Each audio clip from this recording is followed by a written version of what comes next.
ईरानी राष्ट्रपति इब्राहिम रईसी के अचानक निधन होने से पूरी दुनिया सदमे में है। वहीं ईरान में शोक की लहर है। बता दें कि राष्ट्रपति रईसी के मरने की अब पुष्टि कर दी गई है। उनके निधन पर आज भारत में भी राष्ट्रीय शोक मनाया जा रहा है। इस दौरान पूरे मध्य प्रदेश में सभी शासकीय भवनों पर जहां राष्ट्रीय ध्वज नियमित रूप से फहराया जाता है, राष्ट्रीय ध्वज आधा झुका रहा और कोई भी सरकारी मनोरंजन कार्यक्रम आयोजित नहीं किए गए। बता दें कि इससे पहले इस संबंध में शासकीय पत्र जारी किया गया था। विरोधियों को चित करने के लिए पीएम नरेंद्र मोदी के वार अक्सर जारी होते रहते हैं। इससे पहले जब उनकी उम्र को लेकर विपक्ष उन्हें निशाने पर ले रहा था, ऐसे में एक बार फिर उन्होंने इसका करारा जवाब दिया है। पीएम मोदी कहते हैं कि मैं कुछ बनने के लिए नहीं, कुछ करने के लिए पैदा हुआ हूं। मेरा मिशन है साल 2047 तक अपने देश को विकसित भारत बनाना। उक्त उद्बोधन भारत के प्रधानमंत्री नरेंद्र मोदी ने एक एक्सक्लूसिव इंटरव्यू में दिए हैं। पहली बात यह है कि मैं बनने के लिए पैदा ही नहीं हुआ हूं, मैं कुछ करने के लिए पैदा हुआ हूं और मेरा मिशन है 2047 में मेरे देश को विकसित भारत बनाना। कुछ मुझे करना है और उस करने के लिए मुझे जो करना पड़े वो करता रहता हूं। मैं कहता हूं ना, मैं बनने के लिए पैदा ही नहीं हुआ, मैं करने के लिए पैदा हुआ। बनना वगैरह तो जनता जनार्दन की इच्छा होती है।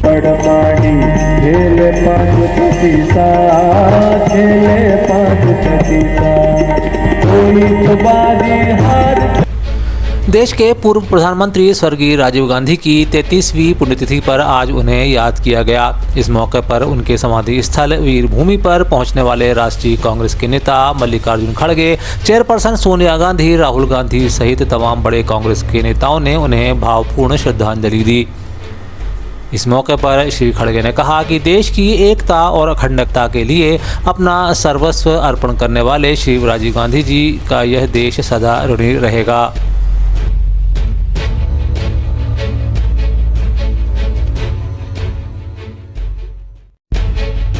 मोदी को देखा लक्षाधि लोक आसछंती।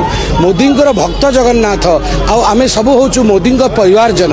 ये जो अद्भुत दृश्य मु तो मोर इमोशन कंट्रोल कर पारुनी। मत लगुच ये सब ओडिया आज गोटे बहुत विशेष दिन। आपण कान किसी कहू। ओडिशा के पुरी लोकसभा सीट से बीजेपी उम्मीदवार संबित पात्रा ने भगवान जगन्नाथ को प्रधानमंत्री नरेंद्र मोदी के भक्त बताने को लेकर माफी मांग ली है। समस्त को मु समान भाव में कही कि प्रभु श्री जगन्नाथंकर अनन्य भक्त होचंती नरेंद्र मोदी। नरेंद्र मोदी महाप्रभु जगन्नाथ को बहुत मानती, तांकर भक्त आज तांकर आशीर्वाद लोड़ी दर्शन करिसेंती। से भितरे गोटे न्यूज चैनल रे यही विषय को उपस्थापित करू करू भूल रे उल्टा कहीदेली। मु कहीदेली कि जगन्नाथ मोदी को भक्त। यह बहुत बड़ भूल मु जानी, किंतु अजाणत जहाँ इंग्राजी कहते स्लीप ऑफ टंग, मो हृदय भीतर से विषय नथिला। से गोटे चैनल रे मुझे विषय कहीदे मुझे क्षमा मागुची कि अजाणत भी महाप्रभु को आमे हर्ट करि परिबानी, महाप्रभु को विषय एंती कही परिबानी। माफी मांगते हुए उन्होंने कहा कि मैं पश्चाताप के लिए अगले 3 दिन उपवास पर रहूंगा। बता दें कि इससे पहले उन्होंने कहा था कि पीएम भगवान जगन्नाथ मोदी के भक्त हैं। ऐसे में उन पर कांग्रेस ने तीखा हमला जारी रखा है। कांग्रेस नेता पवन खेड़ा ने कहा यह अंधभक्ति की पराकाष्ठा है।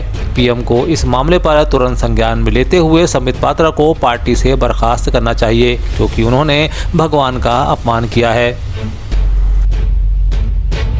निकालिए, हिम्मत दिखाइए और भक्तों की जो आस्था है उस पे उसका सम्मान करते हुए संबित पात्रा को आप पार्टी से बाहर निकालिए और नरेंद्र मोदी जी को खुद को इस पूरी दुनिया में भगवान जगन्नाथ के जितने भी भक्त हैं, करोड़ों करोड़ों भक्त हैं, अमेरिका में भी हैं, कनाडा में भी हैं, ऑस्ट्रेलिया, सब जगह हैं। मैं जहाँ जाता हूँ वहाँ जय जगन्नाथ की बात सुनता हूँ। उन सब से प्रधानमंत्री नरेंद्र मोदी को आज 24 घंटे में माफी मांग लेनी चाहिए।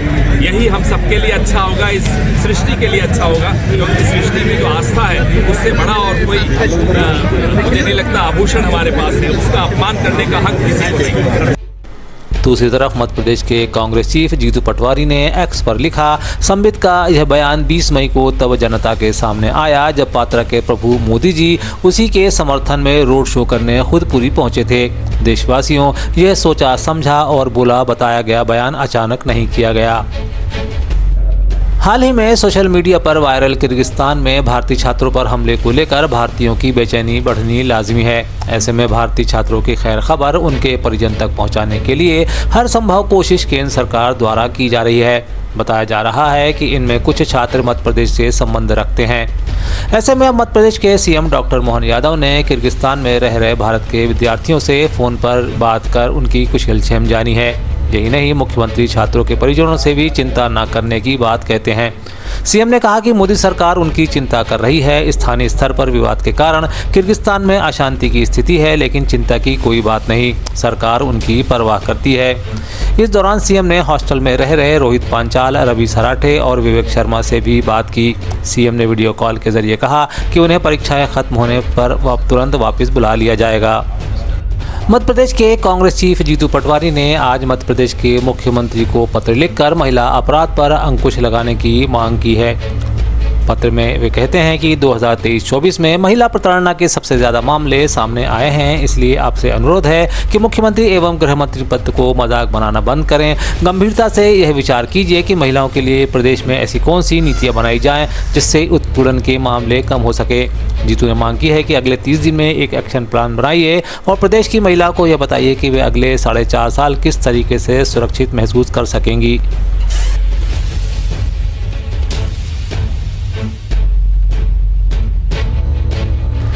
लोकसभा चुनाव 2024 के अंतिम चरण के बाद आगामी 4 जून को रिजल्ट अनाउंस किए जाने हैं। ऐसे में कांग्रेस पार्टी अब किसी भी अनहोनी को पास फटकने नहीं देना चाहती। यही कारण है कि वह फूंक फूंक कर कदम रख रही है।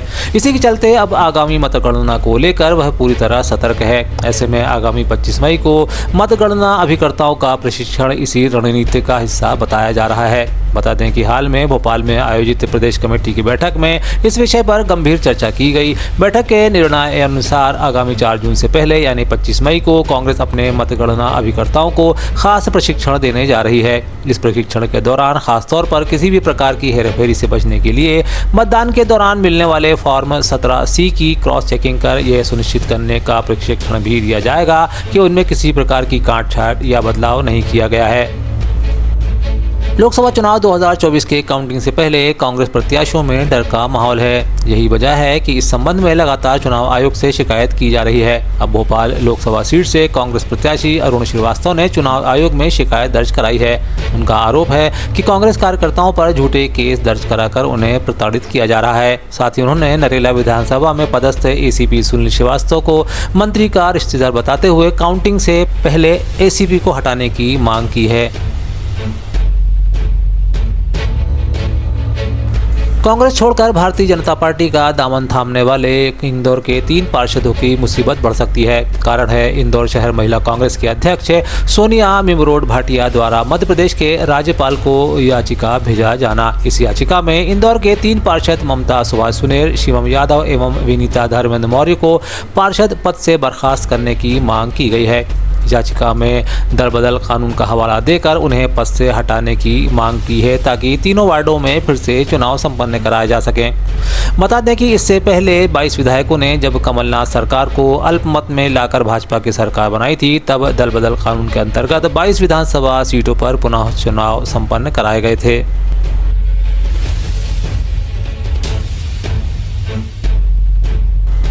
इसके साथ ही राणा राजेंद्र सिंह राजपूत, छत्तीस सूर्यवंशी गहलोत ने एक बार फिर करबद्ध अपील करते हुए कहा कि छत्तीस समाज के वरिष्ठ राजनेता राजनाथ सिंह जी, आदित्य योगी जी, धर्मेंद्र सिंह, राजा भैया कुंडावाले, ज्योतिरादित्य सिंधिया, नरेंद्र सिंह तोमर, भावनगर के महाराज गोहिल जी, मेवाड़ के राजकुमार लक्ष्यराज सिंह, मारवाड़ एवं जयपुर राज परिवार की भावना को समझते हुए भाजपा के पक्ष में चुनाव करें। साथ ही राणा राजेंद्र सिंह राजपूत, छत्तीस गहलोत ने अन्य से भी 100% चुनाव कराए जाने की पुरजोर अपील की है।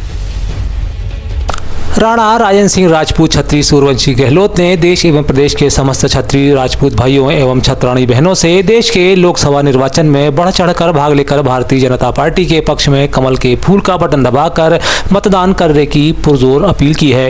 वे कहते हैं कि देश के एवं प्रदेश के छत्री राजपूत भाइयों एवं छत्राणी बहनें जिन्होंने भारत देश को अखंड एवं देशवासियों की रक्षा तथा सहयोग करने के साथ ही स्वाभिमान को बनाए रखने में अपने प्राणों की आहुति देकर जैसे शाखा एवं छत्राणी द्वारा जौहर करते हुए देश को अक्षुण्ण रखने के लिए जो योगदान दिया है एवं भरपूर जवानी से पहले ही अपने प्राणों की आहुतियां दी हैं, उसे भारत देश की करोड़ों करोड़ जनता गौरव महसूस करती है। साथ ही वे दावा करते हैं कि राजपूत नहीं होता तो भारत देश की संस्कृति ही नहीं होती। महाराणा बप्पा रावल गोहिल गहलोत ने जिस प्रकार हिंदुआ सूरज का केसरिया ध्वज फहराते हुए हिंदुत्व एवं हिंदू संस्कृति की धरोहर को बनाए रखने के लिए अगर जबरदस्त संघर्ष नहीं किया होता तो आज यह हमारा भारत अरबी आक्रांताओं की धरोहर होता। गहलोत के अनुसार महाराजा बप्पा रावल के बाद जिस प्रकार से राणा महाराणा छत्री राजपूतों ने 1500 वर्षों तक सत्य सनातन धर्म की रक्षा करते हुए अपने प्राणों की आहुतियां दी थी, जिस पर भारत देश की भूमि एवं जनमानव गौरव का अनुभव करता है। जिस प्रकार से छत्री भाइयों ने अपना योगदान देकर भारत की संस्कृति की एवं सत्य सनातन की रक्षा की, वही हमारे देश की छत्री रानियां भी अपने फर्ज निभाने में पीछे नहीं रहीं। जब देश में अरबी आक्रांताओं का जुल्म ज्यादतियां चरम पर थी, तब हमारे छत्री भाई अपने मूल स्थान से हटकर जंगलों पहाड़ों में चले गए, जहां उन्होंने अन्य कार्यों को अपनाकर रोजगार एवं व्यवसायों को ही अपनी पहचान बनाया।